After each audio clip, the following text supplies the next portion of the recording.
For the Horde! Oh no, wait, that's the wrong IP. Hey guys, I'm Dov, and today I'm back with more Total War Warhammer 2 multiplayer action. We're going to be taking a look at Horde builds today. Of course, that means Gobos up first. Greenskins here are going to be leading the way, Skarsnik, I should say, leading the way against Bretonnia. So let's get straight to it. I've got a Doom Diver, Hammer of Gork here, a Ragnarok Queen, and not quite a full stack because I do need to have a couple slots available for the summon here. Skarsnik, Night Goblin Shaman. We've got a couple of trolls with some ranks, a whole bunch of Goblin Fanatics here with Goblins up front, and some Skulklords protecting the flanks with the unit of Spider Riders. So yeah, it's a full Goblin build, and for my opponent here, he's got, this is Styx, I believe. He's taking Bretonnia. Henri Lemassif currently getting hit by those Doom Divers, which is just hilarious. He's got some defenders literally hidden in the woods here. Looks like peasants up front, second line of spearmen at arms. He's got some battle pilgrims and men at arms. Damsel Lore of Life, Knights of the Lion-Hearted, Companions of Cornell. And his lord, I believe, is a prophetess. Way out here, or no, it's actually Raponce. Yes, it is Raponce. Got Raponce there, and there's a caster, I believe. Nope, just lots of questing knights stacked on top of each other. Seems like a great time. Yeah, so you can see he's just advancing here very patiently, and I'm using the Doom Diver to directly target Henri. And the Doom Diver, because it's accurate enough, can actually kind of track and home flying targets. So if we have a look here, oh, can we keep up with the Gobbo? He's moving, he's cruising, and direct hit. Very nicely done. My Gobbos do get spotted here. My poor Spider Rider is going to get charged by Henri. A very uncomfortable situation. Also, these knights here. Knights of the Realm. Our Defenders of the Fleur-de-Lis, interesting. They actually have a different color scheme, except for the shields. I didn't recognize that. That's very interesting. They're going to be getting in here. I do pop a Wav very early on, though, just to frontline crump this engagement, and you can see the Fanatics. Of course, you guys know, you watch my channel, Fanatics are a favorite of mine, and this just happened to be one of the most chaotic casts of Fanatics I've ever seen. This one, though, comes in and wrecks all of the friendly units and all of the enemy units too as well, and you can see that quick break, very key in just breaking up that Bretonian chaff almost instantly. The Knights of the Lion-Hearted come through. They're going to try and get on my artillery pieces, obviously, and you can see that Henri is just very uncomfortable. He dives down. He's got all these anti-large poison AP units in the area. He is going to eat a regrowth here. Comes down to attack this Night Goblin Shaman. Thankfully, he did have expert charge defense, but yeah, that quickly wore off, and then he just dies, which is fine. Hammer of Gork here does provide that blinded debuff, but my opponent here coming with a heavy flank attack. I do manage to get the smoke bomb, but it's probably not going to be enough to save that Hammer of Gork crew from getting absolutely destroyed. Raponce comes in with a nice blind effect. Probably ought to have saved that for when he was in combat with the Queen or with Skarsnik, but yeah, Henri with that regrowth, very healthy once again. We do get another Fanatics cast, a little late on the uptick there, but will it actually come through and hit these peasant mobs? This is clearly the most important part of the replay right here. Yep. But the trolls helping to crump that front line have basically taken no damage. They're going to be able to swing back up and around and kind of match up in this engagement here. We've got the spider. Oh, nice little dive over the top of the spider there. I thought for sure he was going to hit that thing. So the trolls can come in here, start to do some really good damage as well. Skarsnik providing that kind of poison, anti-large AP poke. Just eats a couple of knights right there with Gobla. And my one shaman is dead. The other shaman's still alive. Doom Diver crew did get routed off, but not without doing a lot of damage to Henri and some of these other high-value units already. So I'm pretty happy with that. Another Night Goblin shamans come back from rout, and we've got some scattered forces kind of fighting out in the periphery. But the main force here, obviously, for me is the Queen being very healthy here. The companions taking a ton of damage, getting pinned in by the Spider Summon now. We're kind of pinning them up against the Queen here, and the trolls working up and around the flank here, beating down some of these questing knights. A very unchivalrous day, most certainly. But will Bretonnia be able to pull it back? They've still got Henri out there getting a terror route on some spider hatchlings. More Fanatics being cast, and they do a decent enough amount of damage to heavy cavalry that it is worth it in a situation like that. But Raponce comes back around. She is obviously a very scary combatant, but is she a scary enough combatant to actually fight an Ragnarok spider in melee? Yeah, I don't think so. She just doesn't really have enough HP to take this fight 1v1. especially, yeah, without any kind of support here. But here comes some support. Questing Knights coming in, getting a good rear charge on those Fanatics there. And a lot of my units here have been routed off. The Skulkers are gone. It's just mostly these 2 units of Trolls plus Skarsnik and the Spider here that are the main danger. But as the balance power starts to turn, you'll see that, yeah, 2 units of Trolls plus the Skarsnik and the Spider in the late game is, in fact, incredibly dangerous. Spider comes in, provides some poison. The Trolls come in, just throw up on everyone, and I believe the 8-peak Loons are also still in here. Are those the Warlords boys? Yeah, the 8-peak Loons, so that's pretty decent. Rapunzel comes in to try and finish off that Night Goblin Shaman with her anti-infantry and heavy weapon strength. She probably will be able to relatively easily, and some good cycle charging as well from these Questing Knights. We've got some more Knights of the Realm, these Defenders of the Fleur-de-Lis actually, just out there kind of sitting in the periphery. And my Trolls are starting to take damage. You can see this unit down here pretty low, barely hanging on to its leadership, has lost 3 unit models. I'm not really sure where the other unit bugged off to. It looks like they're chasing some routing Knights off the field over there. The Night Goblin Shaman's been dealt with, so although things are looking good for me, don't get me wrong, the Bretonnia player's not out of this yet. Henri comes in, gets a nice rear attack on the Spider here. The Spider's then going to have to turn around and duke it out with Henri directly, and if I lose that Spider, that is going to be a big blow. The balance power inching back ever so slightly as Henri and these Questing Knights fight, but here comes the second Wa. Suddenly, the last of the Knights shatter, and Henri is left all by his lonesome against Skarsnik and the Spider here. I get a nice charge with the Spider. Hatchlings there to rear charge him and pin him in. And with a few quick attacks here, a few good RNG rolls, I'm able to do a ton of damage. Henri does have his defensive buff active, but obviously only going to be mitigating 22% of that damage. Will only do so much. And as Henri gets felled here, that will start to lead to a bad situation for the Bretonians, obviously. Wa, for me, wore off just before these Trolls got into combat, which is unfortunate. Because of that open field charge damage, they'll probably get routed off. Yep, they do get routed off by the Defenders of the Fleur-de-Lis, but Henri just gets straight finished off. And with Rapunzel being the only one kind of holding the leadership here together, there's not a whole lot of Knights left. Just barely a few Knights to Lion-Hearted here, barely a few Questing Knights here. It's going to be tough, and Styx chooses to admit defeat rather than playing through the late game there. It definitely was over for him. I would say Rapunzel, there was no way for her to take down all of the units that were remaining.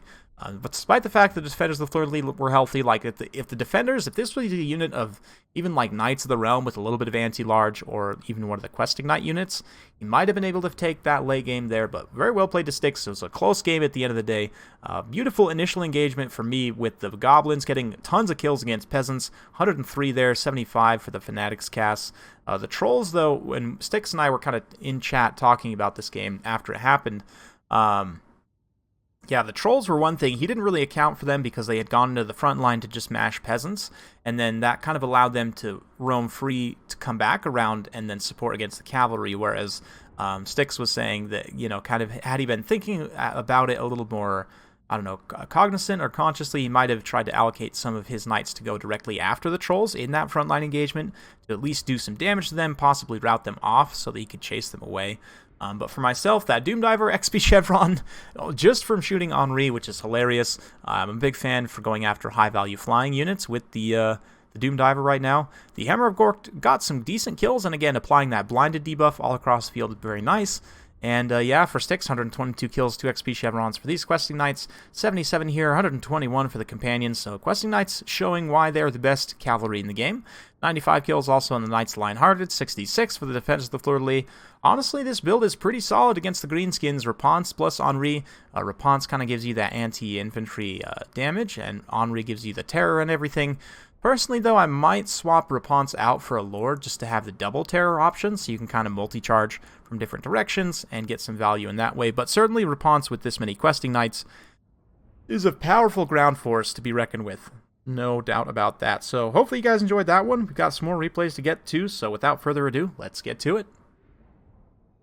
Next up on our Horde faction list, the Lizardmen. Yes, the Lizardmen can take awesome Horde armies, as those of you guys who saw my recent Skink multicast, or sorry, Slon multicast, saw. It really was a Skink multicast, let's be honest, and I have taken that same light Slon build that I used in that cast. We're going to be taking it up against Turin's Warriors of Chaos here, so let's get to it. I had hinted at this replay earlier, for those of you guys who watched that video, but For myself, I've got just a ton of skinks here. I've got 3 chameleon skinks, front line of cohorts, second line of red crests with some jabs. Got 2 skink chief bros on foot with nothing for 350 points. A couple of Razordon hunting packs, light mage, and Popopox cohort. For the Warriors of Chaos here, going to be led by Archaon. Got a giant, Chaos Marauders, a couple of chosen with great weapons here, some trolls, and some horsemen with throwing axes, mirror guard. And, yeah, giant, relatively small and elite build, but not with too much armor. And Turin was saying in the chat, like, oh no, this is a really nasty build for what I have. Like, I had a really good counter build, just so happened for what he had. We're going to throw a banishment back there. Honestly, probably not the best value, but it does manage to get some of these Marauder Horsemen with throwing axes, a little bit of those chosen and such, so that's pretty decent. You can see I'm just kind of forming a nice concave kite formation here over on this side, and these chosen with great weapons, they do not want to get hammered on by these Razordons. I am focus firing as much as I can with the Razordons here. Didn't do a ton of damage, unfortunately. We got enough. Ooh, there's a good volley there. Picks off a few models. Piercing bolts of burning going to come down. I'm not really too worried about that because of my loose formation here, but this frontline engagement gets underway, and the skink bros going to pile in. The cohort of Sotek even piling in here. And, yeah, the Chosen with great weapons will obviously butcher just tons and tons of skinks, but I have plenty of numbers to keep throwing in there. Got a net of Ammon Talk here to net all of these units. I generally am against overcasting. I know I said in a recent replay that you should never overcast, and then I've done it twice in 2 videos, but anyway, yeah, we've got, yeah, that net there was able to net enough value, like, points-wise, all in one blob, that it was definitely worth it, and I had all of this missile Overwatch support here. You can see these Chosen just getting ripped apart. Popopox cohort rushing in here, using their anti-large and also just their mass to kind of block these units up once that net's worn off. Meanwhile, you can see out in the periphery, we're just kind of keeping skinks in reserve as much as we can. No real need to rush in here kind of over-aggressively and just like blob up everything. I am already kind of over blobbed in this area right here, but the cohort of Sotek, you know, the red crests, having a good number, all 3 of these red crests matched up against these armored infantry.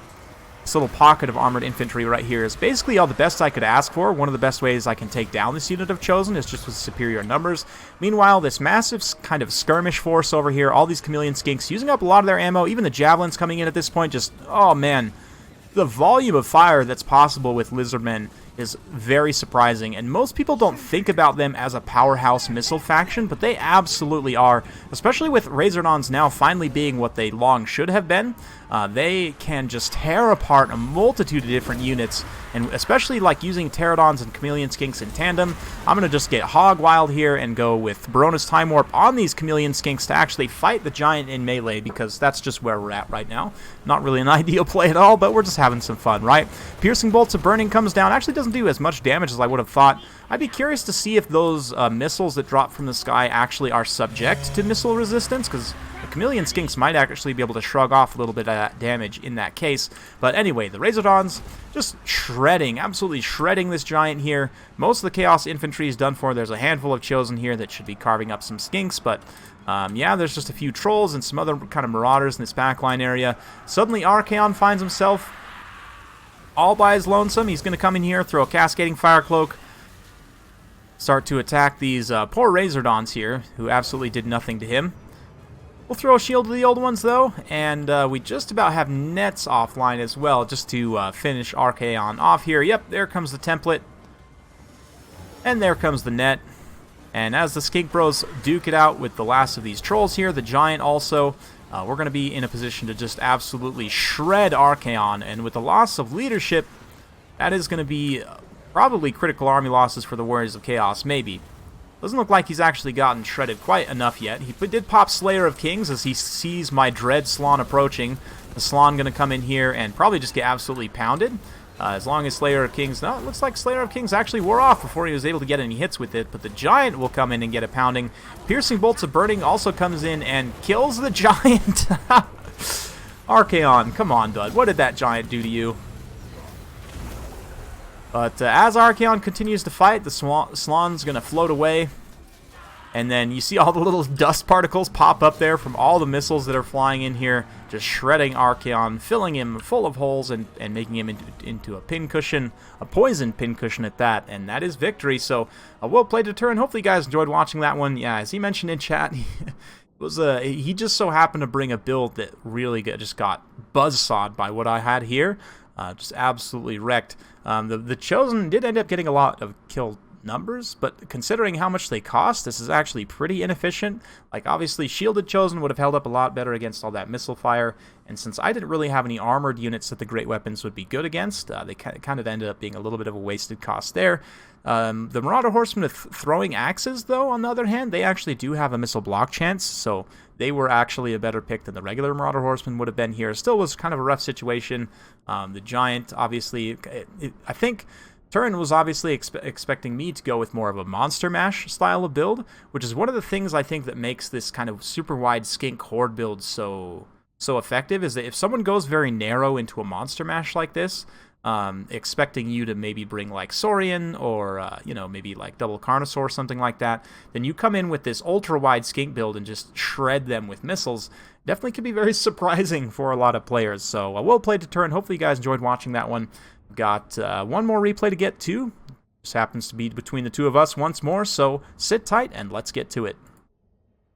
Switching back over to the Goblins, I actually think I have one more replay I'm going to show after you guys, but as for this one, you can see Vanguard shenanigans while being popped right off the bat. It can only be Gobbos, lots and lots of Vanguard Gobbos, and we're taking them up against the Vampire Coast, which is potentially risky because spooky undead, but hey, that's just how it goes. We've got Squig Hoppers here. 3 units of Squig Hoppers going to be led by a Goblin Great Shaman here. There is a Bloody Boy on station, along with some deck droppers ready to drop the hammer. I've got a huge line of Fanatics with Skulkers on the flank, and we've got tons of Night Gobbo Archers and Force Goblin Spider Rider Archers with the Mangy Marauders.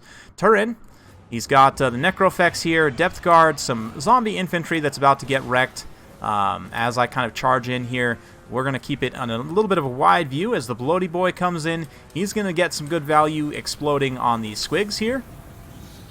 Here he comes and basically wrecks 1 full unit, just about 2 full units there. Meanwhile, I'm going to get beautiful Fanatics casts off across the lines here. You can see the Bombers come in, but because of the blob here, I'm able to get some Fanatics, and this one right here, this side shot through that unit of zombie halberds there, going to be absolutely devastating. And with the Wa being popped as well, what this means is this zombie line is going to crumble very, very quickly, as to what you would expect, right? So good damage across the board there. That being said, though, these Gobbo Fanatics did get wrecked by those Bombers well enough, and Luther Harkon is the leader for the Vampire Coast, so that's potentially a big danger.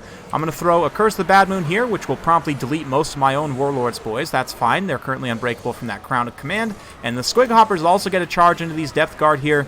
Depth Guard not really meant to fight in a situation like this. There's just way too many models for them to handle here, and they are getting pretty badly wrecked. But the Goblin Great Shaman, he's going to pull up and around here. I don't want to get some melee sniped by Luther. He's got the taunt. Looks like Hornswaggle. And yeah, I'm just going to try and cut and run. Thankfully, the Goblin Shaman, blazing fast there with the various effects, is able to get away. Unfortunately, my units got routed off, though. Before we could finish those Depth Guard, looks like they did get an Invocation of Nehek, and I'm mostly having to pull back to my line of Gobbo Archers at this point. The Skulkers, I kind of took out wide in a flank like this to do some scouting, but honestly, definitely took them out way too wide. Should have had them a little bit closer into support here, but so it goes. We're going to keep throwing those zaps at the big, nasty Necrofex there, and the Gobbo's going to keep advancing as well as they can. Those Bombers just getting sheets of arrows at this point, so they should be pretty much done for. The Depth Guard, though, are a big danger, obviously. They can come in here, carve up a lot of those Gobbos, and likewise, the Deck Droppers, well, they aren't that big of a danger, but still, they're one of the few mobile units that Turin still has access to.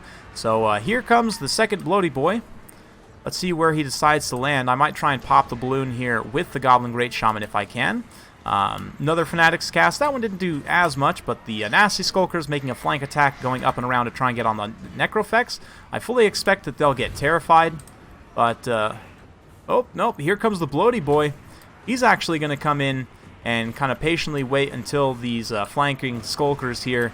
They're going to get a smoke bomb, but oh, just get detonated by the bloated corpse. That literally kills the entire unit, and they shatter, I'm pretty sure. So that's unfortunate. Goblin Great Shaman also got dropped by another taunt there. Not quite dropped, but he's got terrified away by Luther, which is not the best. Luther probably could just follow up and use his pistol completely throw him off the battlefield, but chooses instead to come back and try and offer some support here to these depth guard, try and make sure his Necrofex doesn't get taken out, because I am making a pretty concerted push here.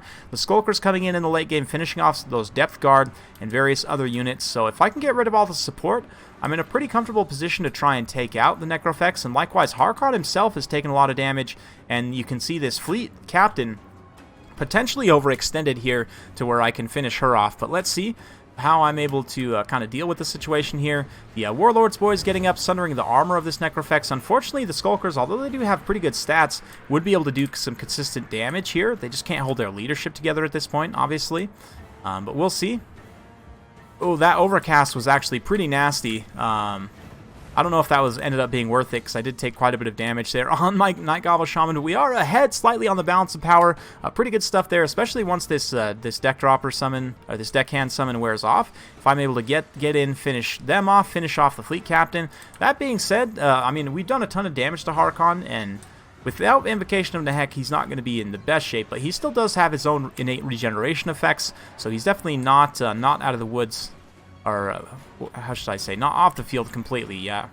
But I get a taunt here on this Goblin Great Shaman. I didn't realize this taunt was up, and I actually run in with very low health. I'm just trying to recharge the Wa at this point and finish off that fleet captain, but I actually take a couple hits on the Goblin Great Shaman. He's got the Crown of Command active currently, so we won't rout, but if his health gets low enough, he could just shatter as soon as that Crown of Command wears off, right? So he actually gets down to only 120 HP, so a bit of a mistake by me throwing him into combat there to try and get that Wa recharged, but will it end up costing me the game here?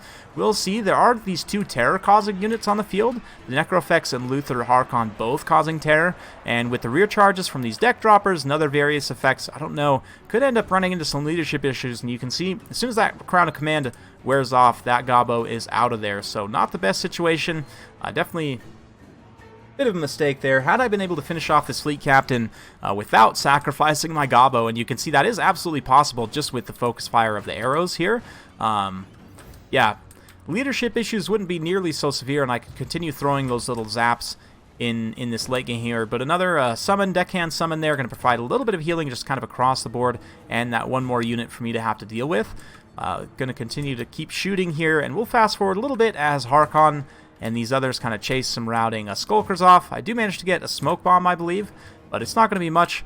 Basically, the Gobbo archers are the biggest danger at this point. We throw some fanatics through those deckhands, and Harkon's going to come in, start to soak all the arrows right to the face.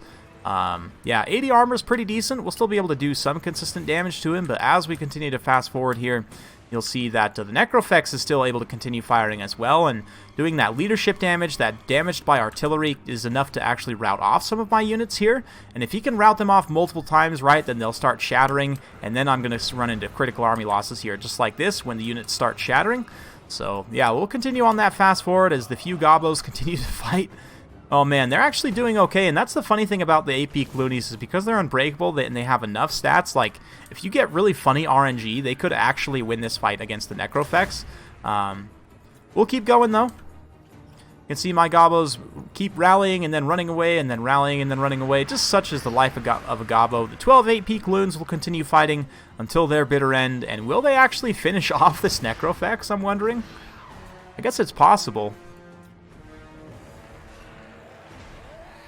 What am I saying? I already know, of course, but yeah, they get in here, and it's down to 562. It is crumbling, in fact, so even if they don't, you know, technically strike the killing blow, they've already killed this thing just through leadership, right? So I'm going to keep fighting with them until they actually finish off. Throw one last Spiteful Fanatics cast. The Necrofex does actually go down, and then this last one Gobbo fights Harkon for a couple minutes here. True hero of the Gobbos to the absolute bitter end, and what a close game, man. A few minor mistakes from me, I think, and I could have potentially won that game, like if I had just played a little bit smarter with my Gobbo Great Shaman, obviously. But even still, credit to Turin, I mean, reacting very well with those bloated corpses, the one especially just blowing up tons of Squig Hoppers. That was very cost effective.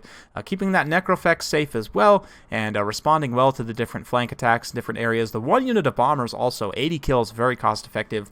But yeah, 206, 113 for those depth guard. For myself, the Fanatics were definitely the bright spot for me. 154 kills on one of the units of Fanatics. Oh man, I love those guys. They're just so fun. And yeah, it's just kind of spread across the board as you would expect. The Skulkers were the one thing. Again, the Skulkers plus my Night Gobble Shaman, just if I had played a little bit smarter with them, I think I had the tools I needed to win here, honestly. But it's always a risk taking all Vanguard Gobbos, especially against a spooky undead faction. But very well played a turn. I've got one more replay to show you guys. Should be a quick one, so let's get to it. And we couldn't do a Horde replay without getting some Skaven, right? So here are the Skaven. They're going to be under the command of Gojira, and I'm actually going to be bringing a more tentacly Horde. Not necessarily a Horde. I wouldn't call this a Horde as it's not like a full 20 stack or doesn't have summons or anything, but we do have a couple units of Chaos Spawn with Exalted Heroes backing them up, a bunch of Marauders and Chaos Warriors. Actually, Forsaken out to the flanks. I don't use Forsaken super often, but here they are. We've also got a couple of Pharaoh Manticores here. For the Skaven Horde, oh, Marauder Horsemen as well, of course. For the Skaven here, they do have quite the Horde. Clan Rat Spears, Skaven Slaves, Clan Rats. They've got Deathmaster and an Assassin here, a Bell for more Horde units, and some artillery as well, including the terrible, awful, worst unit in the game, Avalanche Mortars, Regiment of Renowned Deathglobe Mortars. So that's basically a waste of 1,500 points there. Bit unfortunate, but maybe they'll actually do something. Who am I kidding? They're not going to do anything. The Poison Winds, on the other hand, are going to be able to fire in here and do some good damage. You can see the Marauders, especially those Chaos Marauders, taking a lot of HP damage right off the bat, but Big Bird doesn't mind. There's not really a lot of tools in this army for dealing with him besides Snitch and the Assassin. Now, granted, Snitch is going to pop his little snare in here, and him and the Assassin are going to come start trying to work on Big Bird. How much damage will they actually be able to do during that time? It looks like a very negligible amount. Gehenna's Golden Hound's going to be thrown in the back line. This is actually one matchup where I really like Gehenna's Hounds, just for the AoE damage potential. You can see that's going to roll back around, get into the Skaven Horde here, and I believe we have some other effects going off. I'm not exactly sure, but yeah. My line of Marauders getting crumped pretty hard here, but obviously the spawn will hold up just fine. Likewise, these Doom Flayers came over here. I'm going to countercharge them with the spawn and the Exalted Hero as well. Just the fact that he does good, you know, single target damage. He can get in here and really tear those Flayer models apart individually. Forsaken pushing up and around the flank there. We've dropped the Manticores down on the Avalanche Mortars, and the Demon Spew able to just wildly clean up this flank, wreck through multiple units with the support of the Manticore's Terror. I actually think that Forsaken plus Manticores could be a combination that I had discounted, but the Demon Spew going to get back here, use their poison and Cloud of Flies to great effect, obviously, against that cannon crew. Not really. But, yeah, Rat Ogres get cleaned up. The Skaven Slaves get cleaned up. Snitch and the Assassin are still here. They've managed to do some damage to Sarthrel, but, yeah, the Plague Priest over here just got, same thing, wrapped up and annihilated by masses of Spawn. The Spawn themselves have taken tons of damage, but the Manticore comes in, the Exalted Hero comes in, and managed to wreck the Flayers as well, and in just about 3 minutes, we managed to roll the Horde of the Skaven up just like that with a quick Tzeentchian assault here in man. Guys, I'm so excited for Game 3. This game in particular, these kind of themed builds, I mean, I know the Demon Spew are sort of like a Nurgle unit, right? But just bear with me. Forsaken seem like kind of a Tzeentch type unit since they're all, you know, changed and everything. It's just got me excited for Game 3, like the Demons of Chaos having the various factions, hopefully. We'll see exactly how that ends up playing out, but the Warriors of Chaos should end up getting some more love as well, and just generally having more, like, Tzeentch-flavored stuff, or, you know, whatever your favorite of the Dark Powers is. In particular, I'm a Tzeentch guy. I know you guys out there will, I'm sure, be blessing us with the epithets of your preferred Chaos God, but the Skaven, the Horned Rat, I guess you could kind of consider a Chaos God right now. But let's be honest, the Skaven, they're not really Chaos, right? They just wish they were Chaos. Snitch, though, comes in here and gets a good deck on Sarthrel. Sarthrel's down only 230 armor, so despite everything, the bounce power is still being held by the fact that Snitch and this Assassin are so healthy, and they've almost finished off Sarthrel, but close only counts with horseshoes, hand grenades, and I guess Poison Wind Globes as well. But Manticore comes in, gets a quick tear out on Snitch. He tries to throw his AoE attack here. It does some damage, but as soon as it wears off, that is game. So, well played to Gojira. Hopefully you guys enjoyed watching that quick one. I debated on whether or not to throw that one in the cast, but I decided, hey, you can't do a Horde cast without showing at least one Skaven game, right? Even if it is a game where they get absolutely rolled up by nasty tentacled things. So yeah, fun stuff. Hopefully you guys enjoyed. If you do like this sort of content, you found it fun or entertaining, be sure to like, subscribe for more, share it with a friend. I appreciate all your guys' support in that way. Yeah, thank you once again, and we'll see you next time.